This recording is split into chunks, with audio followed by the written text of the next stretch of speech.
네, 그러면 우리 2부 순서를 시작하도록 하겠습니다. 약간 이거 라디오 사연처럼 적으셔가지고 제가 그냥 그대로 읽겠습니다. 안녕하세요, 작가님, 목사님. 만나 뵙게 되어서 기쁩니다.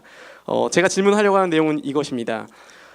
현 시대는 4차 산업혁명 시대를 눈앞에 두고 있습니다. 과학은 발달할 것이고 의학이 진보함에 따라 어쩌면 인간의 죽음이 단순한 질병으로 생각하는 때가 올지도 모르겠습니다.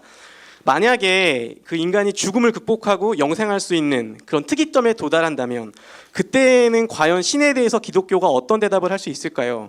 과연 인간이 신이 될 수 있는, 영생할 수 있는 시대가 적그리스도가 출현하게 되는 이 세상의 종말과 관련이 있는 걸까요? 라고. 그러니까 어떤 과학의 발전 그 상황에 맞춰서 과연 그 신에 대한 것들은 어떻게 이야기될 것인가에 대한 질문을 해주셨습니다. 여기에 대해서는 제가 할 말이 굉장히 많은 사람입니다. 지난 4월 17일 날 교보에서도 이 한 가지 테마만 가지고 1시간 반을 했는데 시간이 부족했어요. 10시간이라도 해야 할 테마고 중요한 테마고 사실 오늘날 우리가 당면한 테마고, 그러니까 자연과학이 요즘 이제 4차 산업혁명이다 해가지고 예전과는 차원이 전혀 다른 어떤 선으로 들어가고 있잖아요. 유발 하라리가 호모 데우스를 쓴 이유도 그것일 겁니다. 하라리는 인류가 이제 종말 왔다. 니들은 이제 설국 열차에 올라탔고 그리고 멈출 수도 없어. 니들은 끝이야. 이제 이렇게 얘기하고 싶은 것 같은데,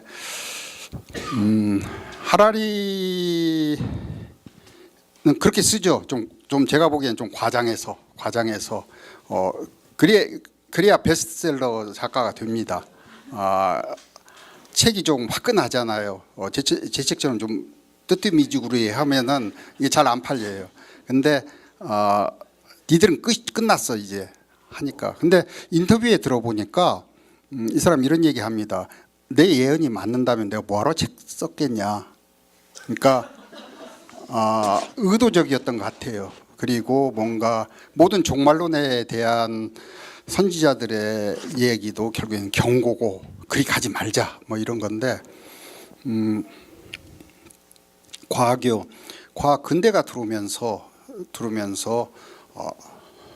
이제 인간 이성이 중요시 인본주의적 가치들이죠. 그 전에 이제 아까 제가 말씀드린 안셀무스 얘기한 그 최고의 생명, 본질, 생명, 무슨 최고의 진리, 뭐 선함, 아름다움 이런 것은 신본주의적 가치라고 한다면은 이 인본주의적 가치들, 그러니까 근세에 들어오면서 인간이 이제 하늘나라를 소망하고 신에 대해 두었던 관심들을 이제 자연과 인간으로 땅으로 내리면서 이제 새로운 가치관들이 생겨난 거예요. 인간 이성이 중요해지고 그것이 만들어낸 자연과학, 그리고 계몽, 그리고 진보된 사회, 자유, 평등, 박애가 흐르는 그런 그 진보된 사회, 그리고 혁명 이런 것들을 중요하게 됐죠.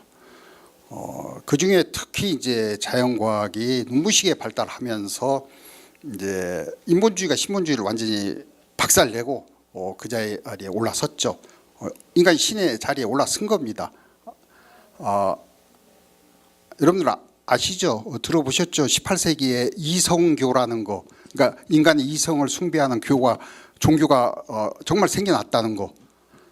그 프랑스 대혁명 일으킨 로베스피에르 이런 사람들, 미국의 3대 대통령 토마스 제퍼슨, 이런 사람들이 계몽주의자, 뭐 이런 사람들이 자연과학자, 이런 사람들이 그 신도였었어요.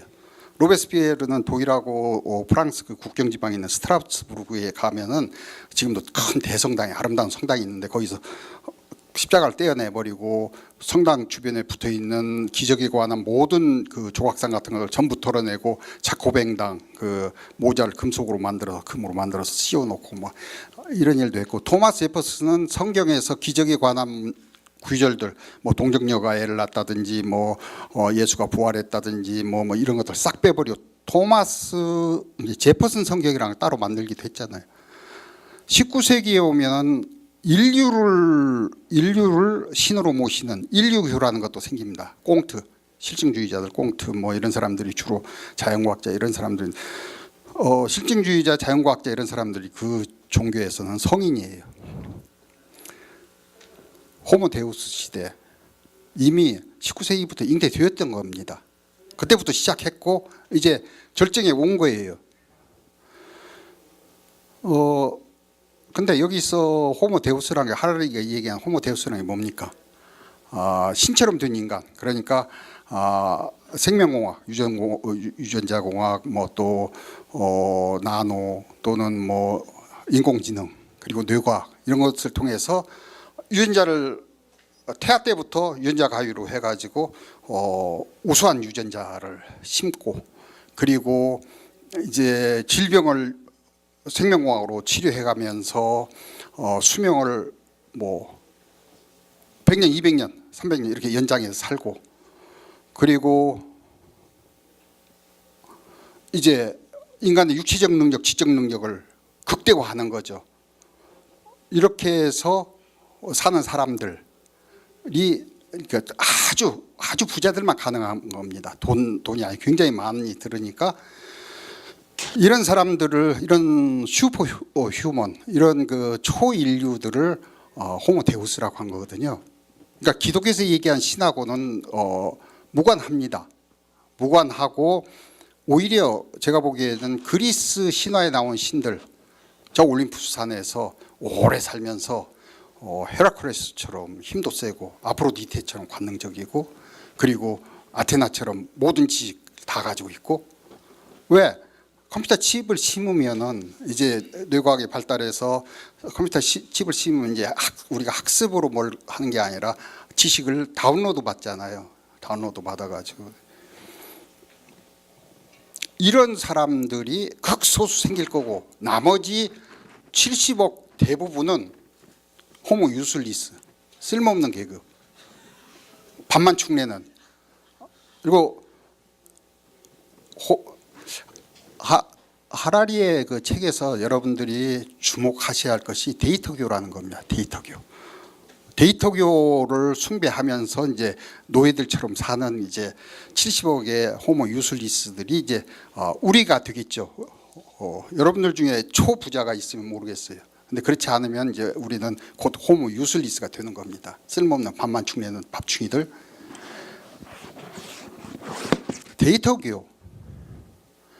데이터교라는 것이 실리콘밸리에서 새로 생긴 신흥 종교다 이런 얘기예요. 2013년에 안젤리나 졸리라는 여러분들 잘 아십니까? 그 여배우 이렇게 유방 절제 수술을 아주 건강한 유방 절제 수술을 받았어요. 그게 쉽지 않았다고 하네요. 그 거의 목숨을 걸을 만큼 아주 위험한 수술이었대. 근데 왜 받았냐? 컴퓨터 알고리즘이 당신이 앞으로 유방암이 걸릴 확률은 83%다 하니까 그런 위험한 수술을 받았다고 그래요. 제가 보기에는 그 데이터교의 아주 아름답고 유명한 여사제죠. 그러면 여러분들이 이렇게 생각하실 수 있어요. 그 호겁이다. 참 그러니까 할리우드 스타니까 그런 일을 하지. 라고 생각하시겠지만은 유발 하라리의 관점에서 보면은 여러분들도 이미 전부 데이터교의 신도들인 거예요. 여러분들이 주말에 무슨 영화를 볼까, 올여름에 어디로 여행을 갈까를 네이버에 찾아 물어본다면 벌써 거기에 발을 들여놓기 시작하는 거예요. 아마존 요즘 그렇잖아요. 아마존이나 알라딘이나 인터파크 여러분들 들어가 보시면은 어떻게 알았는지 내가 찾으려고 한 책들을 쫙 추천서로 미리 띄워줘요. 그거 어떻게 합니까? 제가 그동안에 찾아봤던 거, 안 그러면 구매했던 것들을 딱 뒤져가지고 다 추천해 줍니다. 여기서부터가 시작이죠. 여기 이제 발을 들여놓는 거예요.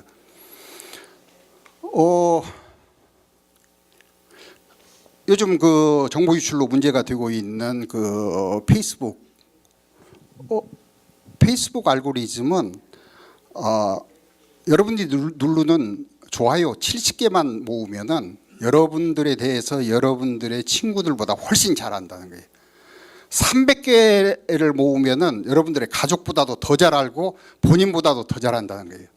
그래서 결국에는 어떻게 하라리는 이런 예언을 합니다. 진로를 물어본다든지 나 뭐 전공할까? 아니면 뭐 무슨 직업 가질까? 한다든지 아니면 폴이 내 결혼 상대로 좋겠어? 아니면 존이 좋겠어? 뭐 이런 것들 이제 컴퓨터 알고리즘에게 물어볼 거라는 거예요. 왜? 내가 그동안에 소비한 소비 이거 싹 뒤지고 내가 뭘 사고 어디를 놀러 가고 뭐 이렇게 싹 뒤지고 하면 당신은 여가 시간이 생기면은 뭐 공연 뮤지컬 공연 가다니 클래식 음악가 공연 간다든지 안 그러면은 교보문고에서 책 사고 휴가는 뭐 주로 어떻게 보니 다 드러나죠. 근데 폴은 보니까 여가 시간이 생기면은 저 야구장 가고 저기 뭐 해양 스포츠 하러 바다 가고 그러니까 폴은 너하고 잘 안 맞는 것 같아. 존하고 결혼해. 이렇게 된다는 거죠. 여러분들 그거 합리적인 거 아니야? 이렇게 생각하실지 몰라도 얼마 전에는 그 하나님한테 물어봤거든요. 하나님, 내가 폴하고 결혼할까요? 존하고 결혼할까요? 그리고 20세기 실존주의자들 까뮤, 사르트르, 하이데거, 뭐 마르샬 이런 사람들 주체적 삶, 기획 투사라고 하는 거. 내가 스스로 선택하고 내가 거기에 선택한 것에 나 자신을 던질 때 인생은 비로소 의미를 갖기 시작한다 하면서 주장했을 때 그때 사람들은 다 이제 내가 폴하고 결혼할까 존하고 할까는 자기 자신한테 물어봤어요. 주체 이거 중요했던 거예요. 근데 여러분들이 아마존 가서 도서 추천받고 여름휴가 정보 받고 뭐 하면서부터 시작하지만 결국엔 나중에 어떻게 돼요? 데이터교 신도로서 거기서 시키는 대로 자기 진로도 선택하고 결혼 상대도 선택하고 이렇게 된다는 거예요. 그리고 인류 역사는 끝날 것이다. 이게 호모데우스 하라리의 주장 아니에요.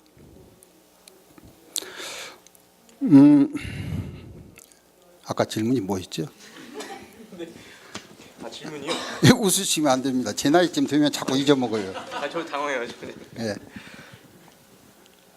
그러니까 그런 과학이 발달해서 특이점에 도달해서 인간이 네. 신이 될 거냐라고 질문하셨는데 지금 선생님 그러니까 말씀 답변을 들어보면 인간이 신이 될 거라고 착각하지만 결국은 또 다른 어떤 종속되는 지금 방금 데이터라는 신의 노예가 될 것이다라고 유발 하라리 예언을 기록하셨네요. 그러니까 인간이 신이 된다는 것 자체가 우리가 기독교에서 우리가 얘기하는 그런 신이 아니고 창조주로서 존재로서 이런 신이 아니고 아까 제가 얘기 아마 그리스 올림푸스 그러니까 누구부터 되겠어요? 아주 부자인 사람들 그러니까 빌 게이츠 또 뭐 소르소 무슨 또 저기 누구예요?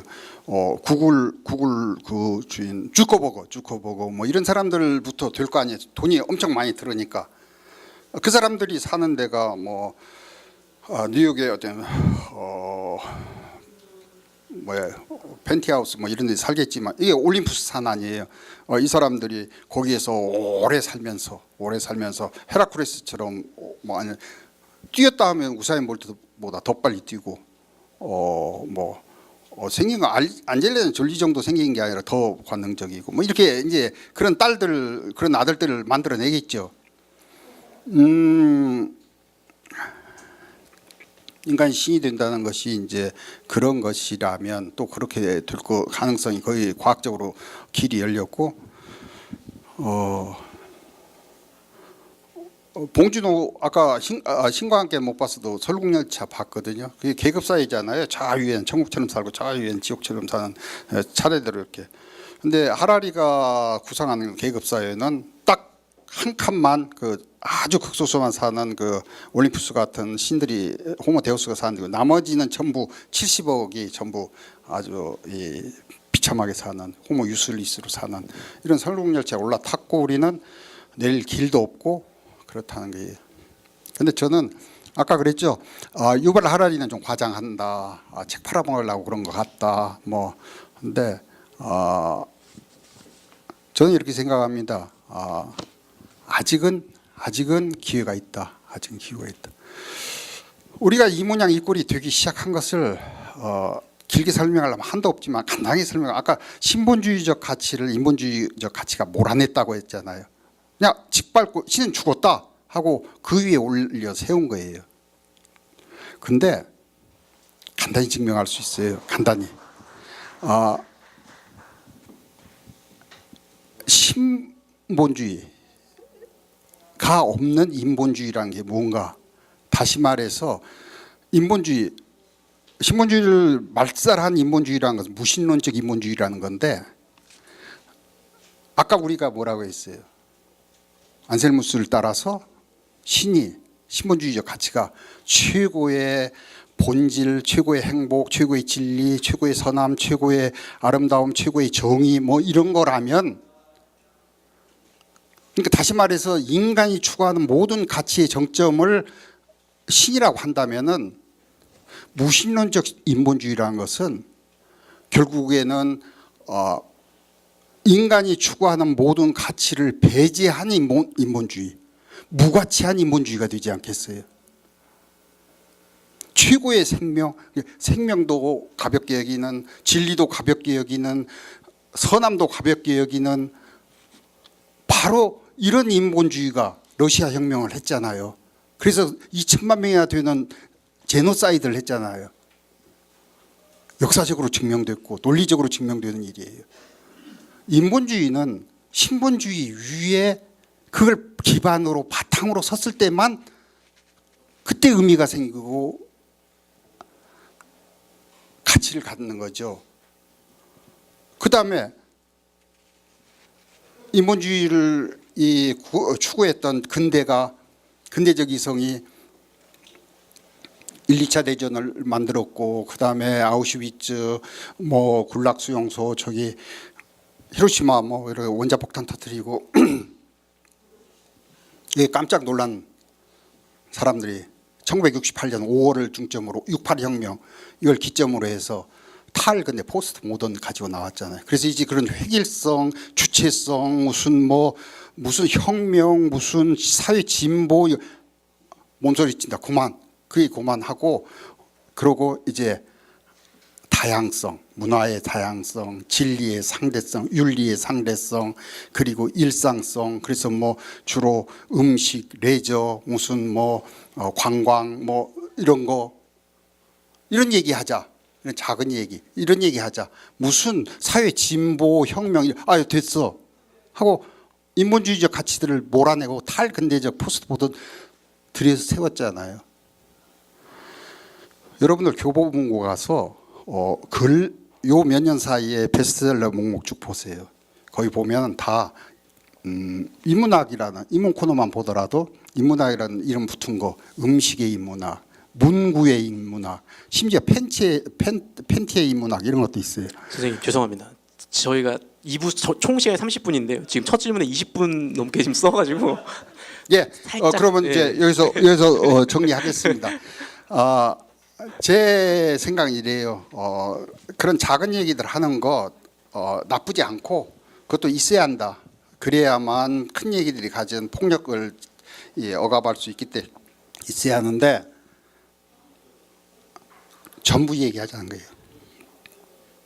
신본주의적 가치, 인본주의적 가치, 탈근대적 가치 전부 해서 가치를 온전하게 만들자. 이게 방법이다. 이게 호모데우스 시대가 지금 달리고 있는 설국열차를 막을 수 있는 유일한 길이다. 더 좀 간단히 얘기하자면 여러분들이 서점에 가서 음식의 인문학, 음식의 역사, 패션에 이런 거 사셔야죠. 사세요. 근데 신도 사야 한다. 신도. 큰 얘기도 하자. 이제 동시에 같이 하자. 이런 얘기입니다. 이것만이 우리가 탈출할 수 있는. 그러니까 하나님으로 이해가 되는, 하나님의 이름으로 이해가 되는 그 신본주의적 가치들을 빨리 회복해야 한다. 이런 얘기입니다. 예. 감사합니다. 조금 예, 말랑한 질문, 말랑하다고 할 수 없는데, 예. 안녕하세요. 저는 19세 학생입니다. 아는 만큼 보인다고 오늘 강연에서 해주셨는데요. 그럼 저는 아는 게 아무것도 없는 것 같습니다.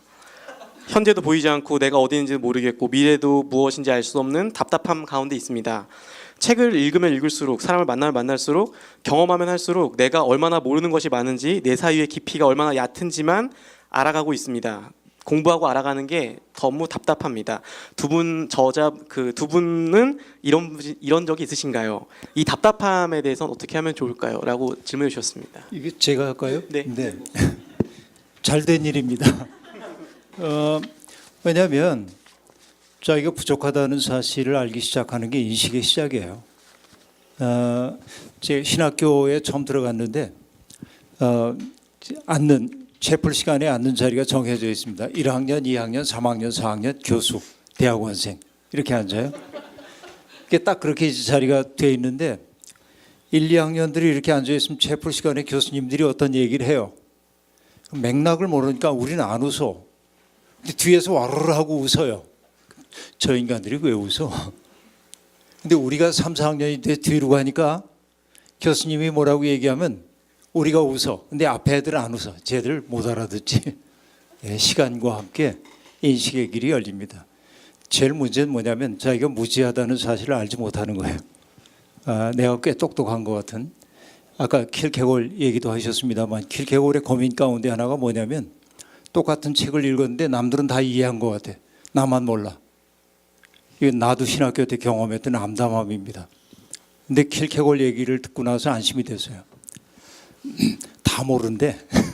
근데 아는 척하는 것일 뿐이지. 나중에 보니까 결국 내가 아무것도 모른다. 이것이 인식의 출발점. 그러니까 공부하지 말란 얘기가 아니고 거기에서 그 얼음을 깨듯 조금씩 깨면 돼요.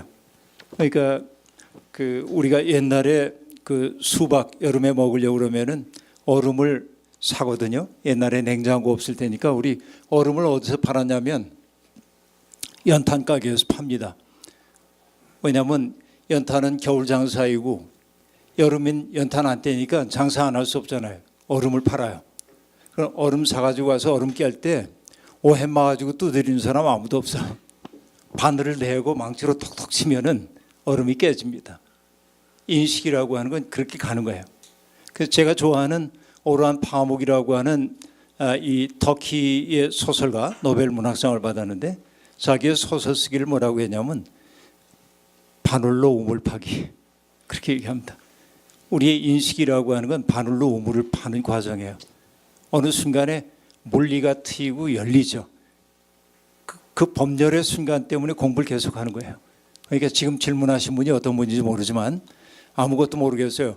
그래서 한 얘기가 정말 잘된 일입니다. 포기하지 마십시오. 네. 네, 좀 이어서 약간 고급 질문으로 좀 넘어가 보겠습니다. 네, 그 신을 읽으신 분들 이제 앞으로 읽으실 분들도 도움이 될 내용인데요. 그 신의 중세 신학자를 많이 인용하시는데 중세 신학에 대해서 공부하는 것이 왜 중요합니까? 라는 질문. 예, 이렇게 포괄적인 질문은 더군다나 이렇게 한정된 시간에 참 대답하기가 어렵습니다. 중세 신학 공부해야죠.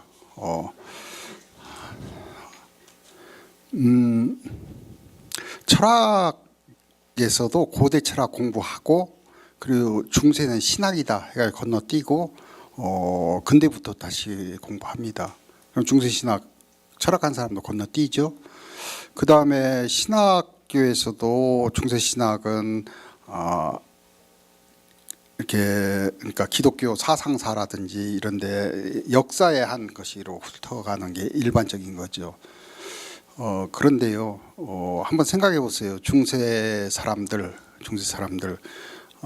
그 사람 중세를 여러 가지로 해석할 수 있겠지만은 기독교 신학하고 연관시킨다면은 당시 사람들은 그러니까 고대 플라톤의 국가론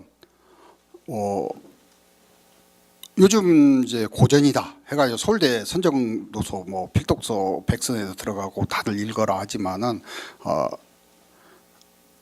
읽어보면 왜 읽으라고 하는지 잘 모르겠어요. 근데 그 읽어보면은 굉장히 어렵고 옛날 생각들이라, 그리고 지금 막 맞도 않고 민주주의도 반대하고 뭐 이렇게. 근데 플라톤이 국가를 쓸 때는요, 그때 모든 아직 국가라는 것이 잘 형성되어 있지 않을 때고, 어떻게 국가를 만들어야 될 국가가 뭔지도 모르는 때라서 모든 사람들의 관심이 국가라는 게 도대체 뭔가, 어떻게 만들어야 하는 건가, 이런 데 몰려 있었어요. 그러니까 일종의 대중서였던 거예요. 대중서. 지금같이 고전이 아니고. 토마스 아퀴네 그 방대한 저술 신학대전도 마찬가지라고 생각하는데요. 그때 사람들은 오직 관심이 하늘나라, 하나님의 나라라든지 하늘나라, 그리고 그게 이 땅에서 어떻게 이루어지는가, 뭐 이런 데 관심이 몰려 있었어요. 그것도 역시 그때 당시에 대중서라고 볼 수 있어요. 아무리 어렵다고 해도. 한번 생각해 보세요. 중세에 텔레비전도 없고 핸드폰 없었잖아요. 그래서 이 사람들 뭐 했겠어요? 하루 종일, 특히 수도원의 수사들 아침 새벽부터 깨가지고 예배 보고 사색하고 그것만 한 거예요. 중세 철학이든 신학이든, 그때는 철학이 신학이었지만, 공부한다는 것은 여러 가지 그 의미가 있겠죠. 그러니까 하나님 나라가 과연 구현되는 방법이라든지 여러 가지 방법이 있겠지만, 제가 권하고 싶다면은 엄청난 사유의 방법들을 그 사람들이 개발했어요. 지금 잊혀져 있는, 그리고 기독교의 본질을 이루는 사유의 방법. 그러니까 뭐 하나만 예로 든다면 양립주의, 이중적 논법 이런 건데, 뭐냐면 대립하는 둘을 하나로 묶는 거예요. 그냥 기독교의 모든 교리나 이런 신학은 이 양립주의, 이중적 논법을 모르면 이해를 못한 거거나 아니면 오해하고 있는 거예요. 쉬운 얘기로 삼위일체론, 셋이면서 하나고 하나면서 셋인 거. 하나면 셋일 수 없고 셋이면 하나일 수 없는데 어떻게 하나면서 셋일 수 있는가? 그리스도론, 참 인간이면서 참 신이다. 신은 인간일 수 없고 인간은 신일 수 없는데 어떻게 예수는 참인이면 참 사람이면서 참 신인가? 이런 것들을 하나로 묶어냄으로써 그런 큰 이론으로부터 해서 조그마한 용어 하나까지도, 뭐 예를 들면 말씀 이런 것도 히브리어에서는 다바르 해서 뭔가를 뭐 생성케 하고 몰아세우고 뭐 하는, 그리스어에서는 로고스, 그리스어에서는 불변하는 거고 진리이고, 불변하기 때문에 진리이고 이성이고, 뭐 요한복음의 요한이 다바르란 말을 쓰지 않고 태초에 말씀이 계셨으니 그 말씀은 로고스라는 단어를 쓸 때 히브리의 다바르가 가지고 있는 생성하게 하고 몰아세우고 역동하게 하는 의미와 불변하고 진리이고 하는, 서로 대입하는 의미가 한꺼번에 들어와서 기독교적 말씀이 세상도 창조하고 그리고 불변하는 진리라는 그런 개념을 만들었잖아요. 이렇게 큰 이론부터 작은 용어에까지 모든 기독교적 사고는 이렇게 이중적 논법, 양립주의 이런 것에 기반을 두고 있어요. 근데 이런 걸 개발한 사람들이 중세 신학자들이고, 이런 사유법을 모르면은 기독교의 심층에는 전혀 들어가 보질 못합니다. 그런 사유법들을 공부하고 그런 사유법들이 인도하는 새로운 세계, 우리가 생각하는 이성이 아니고 그러한 새로운 기독교적 사유법을 익힐 수 있는 좋은 훈련장이 중세 신학이고 중세 이 철학이에요. 권하고 싶습니다. 네. 아쉽지만 이제 저희가 준비했던 시간이 다 이제 썼고요. 월간 북토크 네 번째 시간은 우리 김영규 선생님과 우리 김기성 목사님을 모시고 대담으로 함께 신에 대해서 이야기를 나눠봤습니다. 1시간 반, 2시간 안에 담아내기에는 사실 굉장히 방대한 이야기들이 그 책 안에 담겨 있고요. 아까 김기성 목사님이 말씀해 주셨던 것처럼 오늘 오신 분들이 돌아가셔서 이 책을 10번씩 읽는다면 어떤 일이 일어날지 좀 기대가 됩니다. 저희가 청원한 북토크가 그 책에 담긴 다양한 맥락을 심도 깊게 이야기한다라는 어떤 이제 컨셉으로 진행을 하고 있는데요. 오늘은 또 작가님과 함께 이렇게 만남이라는 게 참 저에게 특별히 각별한 시간이었다라는 생각이 좀 들었고요. 그 계속 이어집니다. 예. 다음 회차도 저희가 지금 준비하고 있고요. 다음 회차에서는 그 최근에 이제 많은 분들이 관심 갖고 읽기 시작한 제임스 K 스미스라는 그 저자에 대한 이야기로 저희가 이제 꾸려 보려고 합니다. 앞으로 계속 이어질 거니까요. 청어람 그 월간 북토크 관심 많이 가져주시고요. 오늘 함께해 주신 그 두 분 패널 분께도 정말 감사드립니다. 네, 감사합니다.